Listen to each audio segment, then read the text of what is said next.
I'm starting video. All right. Okay. Thank you, everybody, for joining us for the Tuesday edition of the Yamhill County Leadership Roundtable. And today we have a small crowd because we all got together yesterday to talk about the county's reopening plan. And I didn't record it, and I should have. But I'm Commissioner Casey Kula. We have Al Bannan, who's our field representative for Suzanne Bonamiel, Congresswoman from District 1, right? Congressional District 1. Correct. Okay, great. And then we have Shannon Buckmaster from the Chehalem Valley Chamber of Commerce. And so we will get right to some questions, but I want to make it really clear, first of all, that Yamhill County yesterday approved a reopening plan for phase 1 and submitted it to the governor's office. And really what that means is that Yamhill County showed by our public health response that we have sufficient testing capacity, contact tracing ability, sufficient hospital capacity, both at the county and the regional scale, and that we have a declining or absent rate of hospitalizations due to COVID-like illness. So it's really a public health response and public health metrics to give to the governor's office. And that is with the governor's plan or the governor's office right now. And you can go to, I think it's let me actually look at what the address is, but it's basically the governor's COVID updates page will have that information on it. And Shannon Buckmaster, what do you have lots of questions for us, I hear, so let's get into them. Well, we're building some of the questions. Okay. First of all, I do want to thank you again for the consistent schedule for this, and I think our members are really starting to recognize this. Our business members are really starting to recognize this forum every Tuesday at 1 and every Friday at 1 as a reliable source of information and a direction and a place where they can have their questions reflected. So thank you for that. And actually, I've had a few businesses really tackle, and I wish we had state representation on this call. So we're having concerns about what does it mean to open with large group limits of 25 people. Okay, so here's some of the scenarios. We have one restaurant. They have 2 dining rooms separated by a kitchen, hallway, and a bathroom area, right? So is it 25, up to 25 customers in the front dining room and the back dining room, as long as social distancing groups are 6 feet apart? Is there a total limit? And that's one example, but I've actually gotten this question 4 times in the last 24 hours. So there's other ideas or other variations. Is it the total for the building? Is it the total for a room? What is the physical capacity that defines these large groups of up to 25 for phase 1 and for these specific businesses? And the conversation also came up with the Faith Community Forum that I was on this afternoon. I don't know if you had a chance to listen to that, but a lot of these questions, you know, can you have 25 people in each classroom? But that could mean that you still have 500 people in the same church building. So there are some frustrations, confusing. And I know that nobody wants more work to do right now, but you know what would be really helpful at the state level? If we could get clarification by industry, or how about a general square foot calculation model? Like if your building has this many square feet, you can accommodate up to this many large groups of 25, as long as social distancing groups within those groups of 25 or 6. I mean, you can see where the math is going, and I'm not a math person, but these are really serious questions. So we'll just start with that and see if anybody has any input, and otherwise I'll keep going on to other questions. All right, that sounds good. Hello, Mayor Cape. Hello, Gioia. Welcome. So the question, I'll start with the church or the faith-based community aspect, because I think it actually, based upon my most recent reading of the restaurant guidance, I think that the same thing that would apply to churches would apply in your hypothetical or not so hypothetical involving a restaurant. And that is that if you have, so this is directly from the chief of staff to the governor on our call last Thursday. And the question was, can you have multiple groups of 25 in a church setting? And his answer was that if those 25 people in that room don't interact at all with another 25 people, yes, that works. But you got to understand that that means, because your example with the restaurant was, separated by, say, a bathroom and a kitchen. If the bathroom and the hallway that go to the bathroom, the hallway and the bathroom are shared by any of those 25 people, I would anticipate that the governor's office guidance would be that that is one group of people for purposes of a public health and epidemiological perspective. So the example from the governor's office around churches was, if the people in this room, and this room totally stay separate and they don't use a common hallway, and they have different people, ministering to them, then that can happen in a church setting. That's the short version of it. And I'm also winging it with the restaurant example. Right. So can I ask a few clarified questions? So what I hear, if I were to switch this around, perhaps if a business not only has separate spaces, but different access points for those spaces, like different exterior doors that they could use, plus different or separate shared spaces, like hallways where people wouldn't interact, multiple bathrooms on site. So you have to really pretend like you have these confined areas with no interactions. So you can't walk through a shared space. Like you can't have 25 people walk through a different space of 25 people, nor can you have two groups of 25 people sharing a bathroom, a hallway, a kitchen, anything else. Is that correct? You're muted again. I was muted because I find myself saying, yes, right.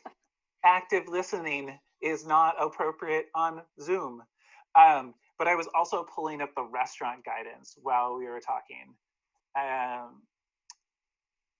And what I just wanted to make sure, because the draft guidance had a half capacity component to it. And I just want to make sure that I didn't see that in my most recent look at it. They must determine the maximum occupancy to maintain physical distancing requirements and limit the number of customers on premises accordingly. Limit parties to 10 or fewer. So even if you had individual groupings of patrons, any party still has to be 10 or fewer.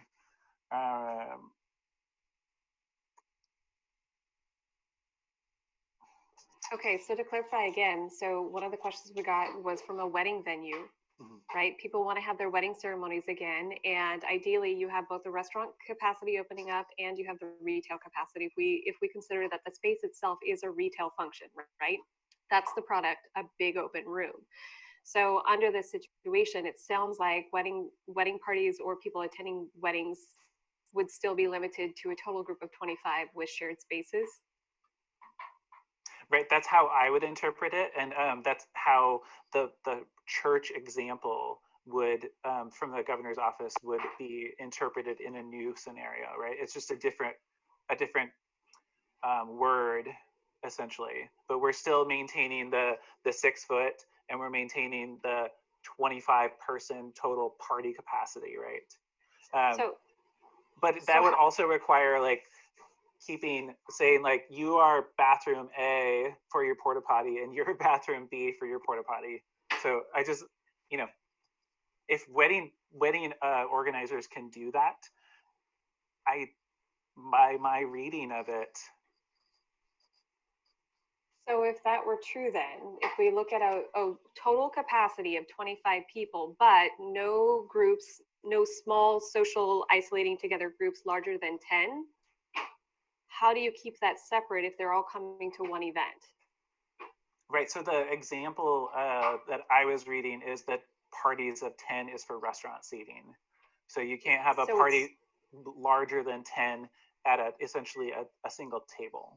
Okay, but you could still have parties larger than 10 at faith services, at wedding venues, or... I think so. There's, I was just looking at the restaurant guidance, right? But thinking about if we're going to think in crude terms of a church being a gathering venue that's like a business or a nonprofit, because they're all kind of governed by the same, that 25 or fewer. If you're going to have more than that, the governor's office says individual, no sharing of spaces. And then creativity, and also an acknowledgement that the rules and guidance are for public health. So how can working to operate profitably has to still follow the public health guidance. Thank you. And so in looking at this, what we're finding is we have a lot of gaps, and a lot of these gaps are for micro sections of the different sectors, right? So there might be a handful of businesses in Yamhill County who have this problem, but they all have the same problem. So thank you to everybody who's part of these calls to being responsive to these little challenges as they come up, because they may not be widespread, but they're significant for the businesses with whom it affects. Absolutely. There was a question in there, but I can't remember it right now. We even encountered this at the county because there was not guidance for behavioral health. There was guidance for medical offices, and then guidance for others, but not for therapy. I remember the second part of the question then. So let's talk about enforcement, because the idea, and this is typically the state's approach, right? Whether or not it's OLCC or OSHA or something, the general goal is education. So if there are so many vague interpretations of these plans and these guidelines, and if we simply acknowledge the fact that people will be people, not simply our business owners, not simply our employers, but our customers, our guests, our patrons, employees, there's, first of all, a lot of room for interpretation, a lot of room for people to break the rules in a way that could negatively impact our businesses. And so when it comes to inspections, complaint reports, violations of these standards, knowing or recognizing that our businesses will put a good faith effort toward protecting public health. They don't want to get a lawsuit. They don't want to have to close down again. What's that penalty process? Like, honestly, what's going to happen if people accidentally or unintentionally break the rules? That is a great question. I know that we've discussed within the county about how rules that are new for restaurants will be enforced as part of the restaurant inspection process, right? And the restaurant inspection process involves education as the primary tool, but it also means that if public health is being endangered in that moment, there's also the ability to stop it in that moment, right? And likewise for the OLCC, they have that ability as well. What I hope and what I have heard both from the governor's office, state agencies on calls like this, and within the county, is that educating people is going to be the most important component of it. And both on the business side and on the customer side. So, and Gioia has a follow-up on it, if that's I have a question, because I got a text from somebody that I know today that I went into a grocery store. And let me read you what transpired in this experience that this one person had, because it's really disturbing, actually. So let's see. What happened is this person was in a grocery store, and these two young ladies came over to her. They physically ran into her in the store, and she said, please, keep your 6 feet distance like the store has asked. And they said something to the effect of, do you think we really give a funk, F-U-N-K, but it was probably another word, about that, and then coughed all over her face. They were banned from the store, and it was all caught on video, and there were witnesses. So what is her recourse? I mean, in my opinion, okay, what if they did have COVID? What if she does get sick from this? We can't prove it, right? But what's the recourse? Because, is that assault? Where do you draw the line? I think we need some guidance, and particularly our businesses need guidance on what to do with people like that, because they're two young girls. Okay, they're stupid. We've all done stupid things in our lives. I don't know that I would ever cough on someone, but what's the recourse? Anyway, that's my question. That is a really terrible scenario. Oh, she is just so upset, and anyway.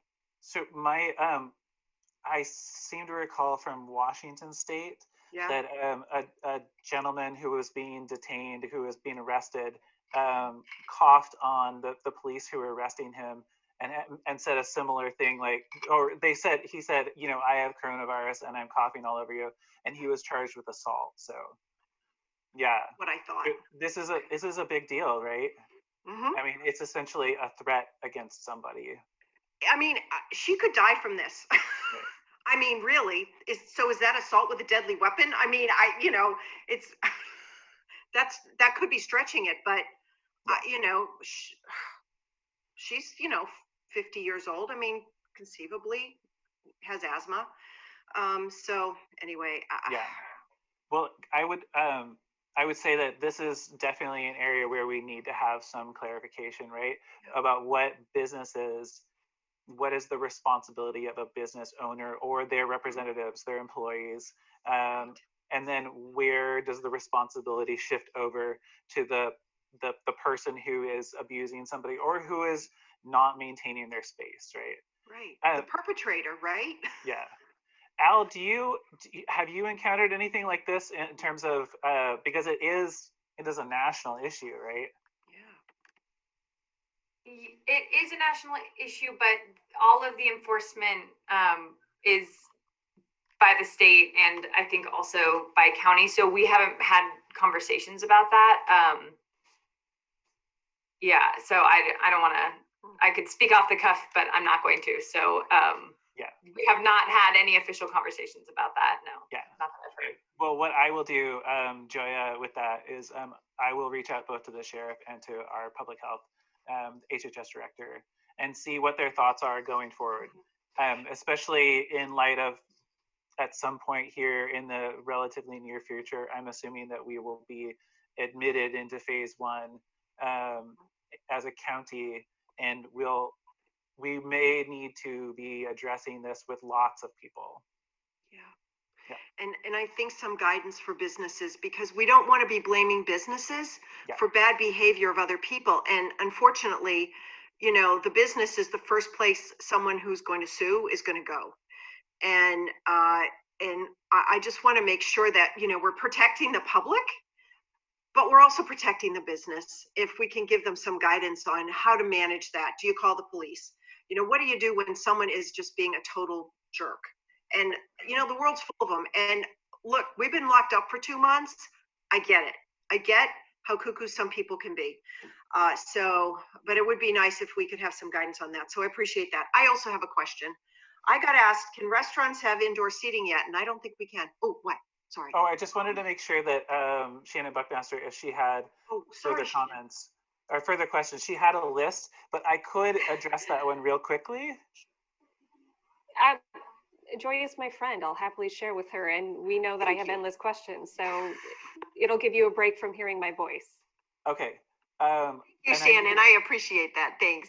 I just promoted Representative Gomberg, which is funny because I regularly promote him by calling him the wrong title.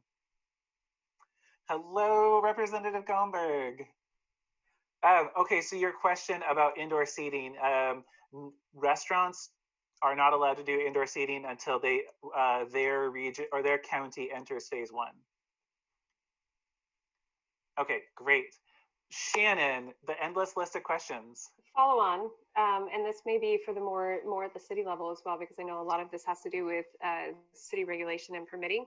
But many of our businesses do have access to patio areas or other widened sidewalks, but it would need an expedited special process to be able to increase the capacity of the restaurant with these limitations to be able to use outdoor spaces. The city of McMinnville, kudos to you. Beautiful work that you did on doing just that with 3rd Street downtown. We don't have that capacity in Newburgh because we have a state highway that runs through our downtown, right? So Highway 99W. What level of advocacy or support would we have for a quick turnaround on any of those procedures? And again, that may be a question that I would need to bring to our city officials. Yeah, the short answer is that I've had a lot of communications with our HHS director about that particular thing about outdoor seating, and her position is that it's the environmental health and safety specialist, so the restaurant inspector for the county public health, will essentially, her words were, will need to make a note and put it in the file. So from the county's perspective, this is something that fits into their existing restaurant inspection and certification process. So at the city, there's the city closure aspect as well for something, whether it be a sidewalk or a parking space. I know that people have talked about requesting that parking spaces be used for seating. As far as I can tell from the newest version of the guidance, because there's no 50% of max occupancy, it appears that outdoor seating will be part of the process and can be part of the process. So I'd say it would be time for your businesses to talk to the city of Newburgh. All right, thank you. And then the next question I have, we would love to get more direction on lodging. So specifically small scale, not looking at big hotels, but VRBOs. We understand that leisure travel is still not open, right? There's no reason to take a vacation, even if you're going somewhere local. And we do understand that lodging opportunities are limited to essential workers within that. However, just like any of our other businesses to reopen, it will take time. It will take energy. It will take resources. And we were really hoping for more phase 2 guidance, specifically on for our lodging partners. And we understand that part of the challenge with the lodging partners is that they weren't officially closed, right? They were restricted. They were pared down. But it seems like we've forgotten that they're losing revenue. They need a plan. They need guidance, even if they weren't part of the closure plan or the release plan. And then if we think about just a health and human safety situation, we also have restriction on transit, right? And that can include public transportation, but it also includes wine tours, drivers, Uber, Lyft, taxi cabs. So we're opening all of our bars, breweries, wineries, tasting rooms, brew pubs. We're expecting that we will have people violate the leisure travel and come to Oregon's wine country. And especially after so many months of being confined, there's a likelihood that some of them may enjoy our local offerings a little too much.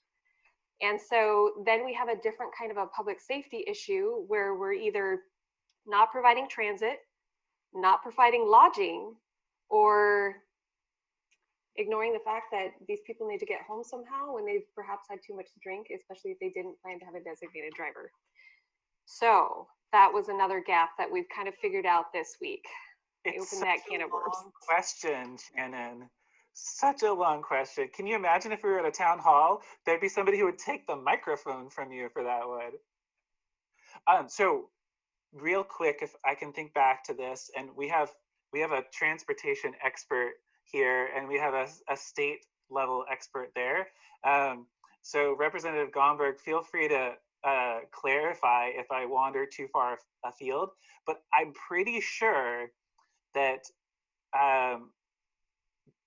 do you know what executive order limited lodging, and do you know what executive order limited transportation providers? Are you asking me or Representative? I'm asking. Yes, you, Shannon, because I cannot recall one that said you can't stay in a. That's part of the confusion right there. So it was all impacted negatively with the Stay Home Saved Lives order, because then we knew you were not traveling unless it was necessary to travel. You weren't leaving your home, which means that you weren't going to stay in a vacation house or a hotel. You weren't, driving around to see the valley. So it was all implied, but because it was implied, they all lost revenue, they lost all their customers, and there's no plan to bring them back, and there's not clear guidance or clear direction on what that looks like for them to come back. And yes, I did piggyback the public safety on intoxicated driving on the other part of that, because it affects both of those. Those could be social answers that we've relied on in the past to keep our roads safe. And Representative Gomberg, thoughts? Well, first of all, lodging was not closed by executive order. Lodging was closed by different jurisdictions, particularly at the coast where cities and counties made the decision to close down lodging. The executive order dealt with non-essential travel, and they have clarified that to say that they are discouraging travel of more than 50 miles. I believe that's the current standard. Now, whether people are going to drive 50 miles to enjoy the hospitality of Yamhill County is a question that is worthy of some conversation. But the question of whether people do that traveling and then over imbibe is not a new one. This is an ongoing question that I expect that your merchants have been dealing with for quite some time, and they understand their liability if they serve somebody who is intoxicated, and they understand how to deal with customers in that environment. I'm a little bit concerned that one of the new rules dealing with restaurants, pubs, and bars is calling upon them to close at 10 p.m. And that seems to be an arbitrary standard designed largely because of the belief that people drink more after 10 than they do before 10. I'm of a mind that if you can stretch your drinking out over more hours, that you're probably going to be less intoxicated than if you concentrated. But those are some of the kinds of new rules that are coming down. Shannon asked a long series of questions, and I'm not sure how many of them I answered. What I will say to you, Shannon, and I say this with a smile, if you have questions that are more than 250 words, could you give them to us in advance? And that way we can prepare answers for you and have all the details you need. Representative, I will do my best to make my questions more concise moving forward, or to give you greater time to prepare for a response. Thank you. So, and on the transit and transportation issue, just like you, I've received many questions about especially wine tours and drivers, and I've looked at the guidance for various industries, including the general guidance for the employers and general guidance for the public, and have consistently reminded them that the main thing is protect yourself and protect your customers, and that would be passengers in this case, and maintain a 6-foot distance. So for the folks I know who have larger vans, that's going to work just fine between them and a party. And as long as that party is separated from another party who's in the same vehicle, that's the guidance I gave them. But that was just reading the guidance from the OHA. So along those lines, though, Representative Gomberg mentioned the 50 miles, and I seem to recall that it was in the outdoor recreation guidance. But when I just read it while listening, I only saw the encouragement to people who are planning to recreate, that they recreate near their homes. And that was it. I don't see any more mileage difference. And it says particularly if you are in an area where there is there are outbreaks of coronavirus and you're going to visit a place that doesn't have coronavirus. So just to make it more squishy for you, I apologize.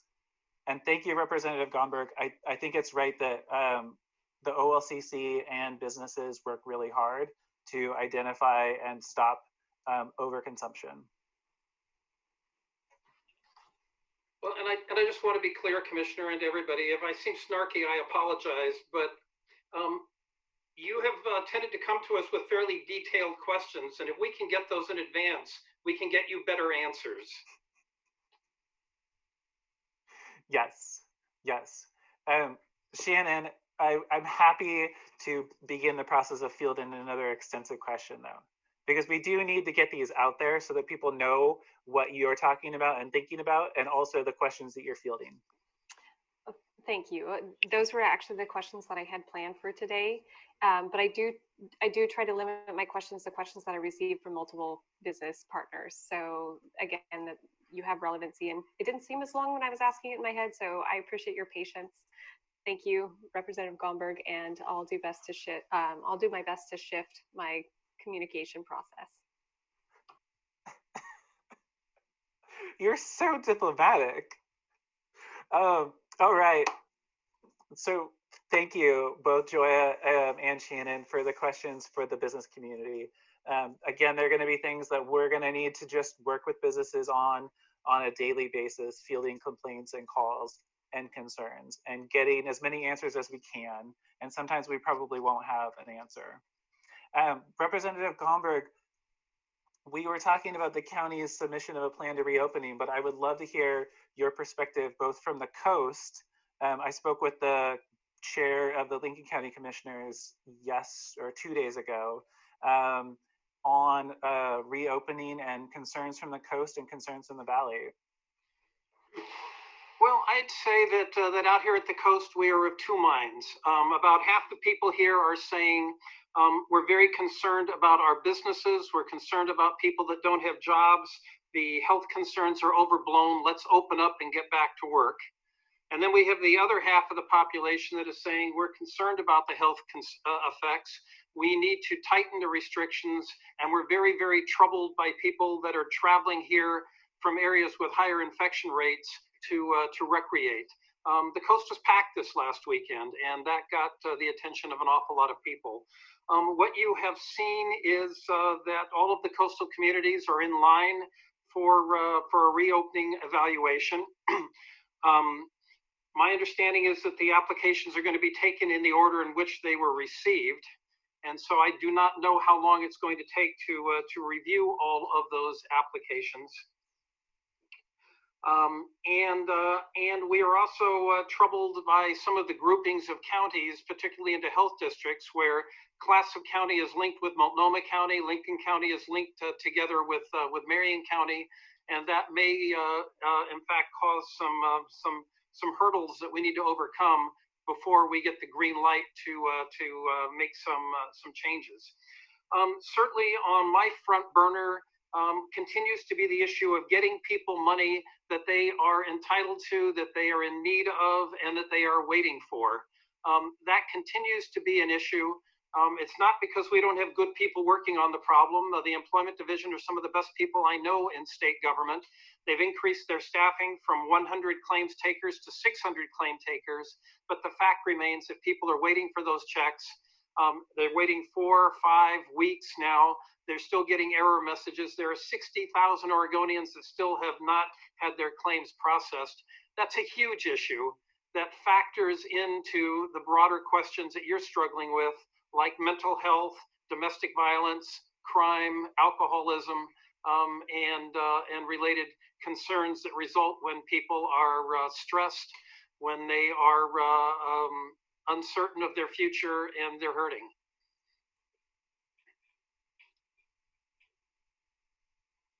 Absolutely, Representative. It's so important that people get the money that's been promised them. And as we talked about here just the other day, it's also so important that businesses who receive their Paycheck Protection Program money can actually use it in the correct time frame to put people back to work. So that's one that I've started to work on as well, or started to hear from individuals about. Gioia and Shannon, I know, are hearing from them as well, from business owners. But that's an area of particular concern as well. When they think they're going to have a forgivable loan and they're looking at a non-forgivable loan because they can't put their people back to work. So that's definitely of concern. And it's something that I think that Al was not on the call when we talked about all the different versions of it, but I sent her my not so great notes. But and Representative Gomberg, I did see in the Oregonian that there's, they were talking about prioritizing now those, the folks who applied for unemployment benefits in March, even if they're particularly tricky cases. And that's not a lot of consolation to those people, but at least they're getting more attention now. Yeah, that's my understanding. I mean, one other point that I've made before, but bears repeating, is that we're looking at a very dire budget situation going forward. We're expecting a revenue forecast on the 20th. The anticipation is that we may be looking at a $3 billion shortfall. And as I've said before, it's because we're bringing in less money. People are working less, so we're paying less income taxes. They are driving less, so we have less gasoline taxes. They are not playing the lottery, so we have fewer lottery dollars. And the governor has already asked agencies to begin preparing budget adjustments that will include a 17% reduction in service levels, which will affect education, it'll affect public safety, it'll affect public health, it'll affect our roadways, and everything from our university system to mosquito control districts. So it's going to be a very, very serious situation moving forward, and that means that cities and counties are going to have less dollars to work with and less support from the state in closing the gap. Yes, yeah, thank you, Representative Gomberg. We talked about that during our budget meetings, the preparation for that, because departments received some of the initial guidance around the exercise of it. And I think that Yamhill County's departments at least have a sense of what they will need to do if that comes to pass. So it's going to be hard, but Yamhill County is well positioned to maintain service levels with the funding that we get. So, but it is going to be hard. And